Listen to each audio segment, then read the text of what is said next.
The sky above the city of Neo-Atlantis was a swirling canvas of neon and smoke, the air thick with a hum of hovercrafts and the distant murmur of a society that never slept. Kaela Voss stood on the edge of a crumbling rooftop, her silver hair catching the faint glow of the city lights. Her cybernetic arm whirred softly as she clenched and unclenched her fist, a nervous habit she had developed over the years. Tonight she was close, so close, to finding the man who had saved her life a decade ago. The memory of that night was etched into her mind like a scar. She had been just a child, fleeing from the clutches of the Syndicate, a ruthless organization that trafficked in human experimentation. Her parents had been killed, and she had been next in line for their twisted experiments. But then, out of the chaos, a man had appeared. He was no soldier, no hero, just a stranger with a kind face and a determination that burned brighter than the flames around them. He had fought off her captors, carried her to safety, and disappeared into the night without a word. For years, Kaela had searched for him, driven by a mix of gratitude and curiosity. Who was he? Why had he risked his life for her? And why had he vanished without a trace? Her search had led her through the darkest corners of the galaxy, from the slums of Mars to the icy wastelands of Europa. And now, finally, she had a name: Elias Crane. The address she had obtained led her to a decrepit apartment building in the heart of the city's underbelly. The place was a far cry from the gleaming skyscrapers that dominated the skyline, a relic of a time before the city had been swallowed by progress. Kaela descended the fire escape, her boots landing softly on the cracked pavement below. She approached the building's entrance, her heart pounding in her chest. The door creaked open, revealing a dimly lit hallway that smelled of mildew and decay. Kaela's cybernetic eyes scanned the area, highlighting potential threats in red. She moved cautiously, her hand resting on the hilt of the plasma blade strapped to her thigh.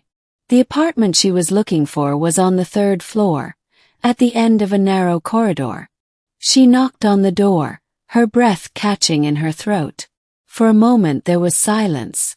Then the sound of footsteps. The door opened a crack, and a pair of tired hazel eyes peered out at her. "Can I help you?" the man asked, his voice rough but familiar. Kaela's heart skipped a beat. It was him. Older, more worn, but unmistakably the man who had saved her all those years ago. "Elias Crane?" she asked, her voice trembling. The man's eyes narrowed, and he opened the door a little wider.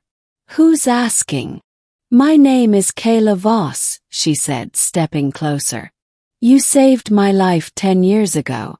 I've been looking for you ever since." Elias stared at her for a long moment, his expression unreadable.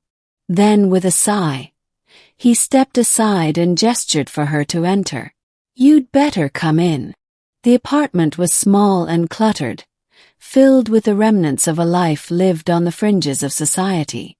Elias motioned for her to sit on a worn-out couch, then took a seat across from her in a battered armchair. He leaned forward, his elbows resting on his knees, and studied her with a mixture of curiosity and wariness. "Why now?" he asked. "Why after all these years?" Kaela hesitated, then reached into her pocket and pulled out a small metallic device. It was a data chip, its surface etched with intricate patterns. "I found this in the ruins of the Syndicate's lab," she said, holding it out to him. "It has your name on it." Elias's eyes widened, and he took the chip from her, turning it over in his hands. "Where did you get this?" he demanded, his voice sharp. "I told you," Kaela replied. "In the lab. I went back there hoping to find answers. And I did. But not the ones I expected." Elias stood abruptly, pacing the room with restless energy. "You shouldn't have gone back there," he said, his tone laced with frustration. You shouldn't have come looking for me. Why not? Kaela asked, her voice rising. You saved my life, Elias. I deserve to know why. Elias stopped pacing and turned to face her, his expression grim. You think I saved you out of the goodness of my heart? He asked. You think I'm some kind of hero? Kaela's brow furrowed. Aren't you? Elias laughed bitterly, running a hand through his graying hair. I'm not a hero, Kaela. I'm a coward. And what I did that night, it wasn't about saving you. It was about saving myself. Kaela's heart sank, a cold dread settling in her chest. What are you talking about? Elias hesitated, then sat back down, his shoulders slumping under the weight of his confession. I used to work for the Syndicate, he said, his voice barely above a whisper. I was one of their scientists. I helped them develop the technology they used to experiment on people like you. Kaela's breath caught in her throat, her mind reeling. No, she whispered. That's not possible. It's the truth, Elias said, his eyes filled with regret. I was there when they took you. I saw what they did to your parents, and I did nothing to stop it. Kaela felt as though the ground had been ripped out from under her. The man she had idolized, the man she had spent years searching for, was the very person who had helped destroy her life. Why? She demanded, her voice shaking with anger. Why would you do that? Elias looked away, his hands clenched into fists. I was young and stupid, he said. I thought I was changing the world. But the more I saw, the more I realized what we were really doing. And by the time I wanted out, it was too late. So you saved me to ease your conscience? Kaela asked, her voice dripping with scorn. No, Elias said, meeting her gaze. I saved you because you were the key to their ultimate plan. They were going to use your DNA to create a new breed of supersoldiers. Soldiers who could think and feel, but who would be completely loyal to the Syndicate. I couldn't let that happen.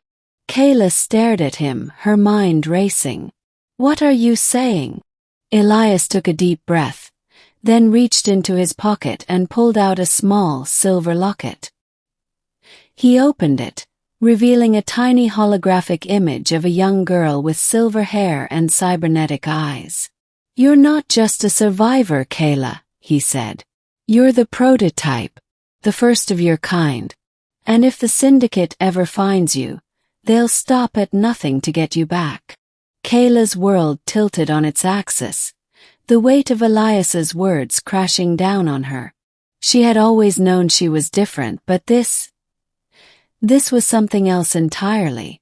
What am I? She asked, her voice barely a whisper. Elias hesitated, then reached out and placed a hand on her shoulder. You're the future, he said. A future the Syndicate wanted to control. But you're more than that, Kaela. You're a person. And you have the power to decide your own destiny. Kaela looked down at the locket, the image of the girl staring back at her. She felt a surge of emotions, anger, fear, confusion, but beneath it all, a spark of determination. She had spent her life running from the past, but now she realized it was time to face it. What do I do? She asked, looking up at Elias. Elias smiled faintly, a glimmer of hope in his eyes. You fight, he said. Not just for yourself, but for everyone the Syndicate has hurt. And you start by taking down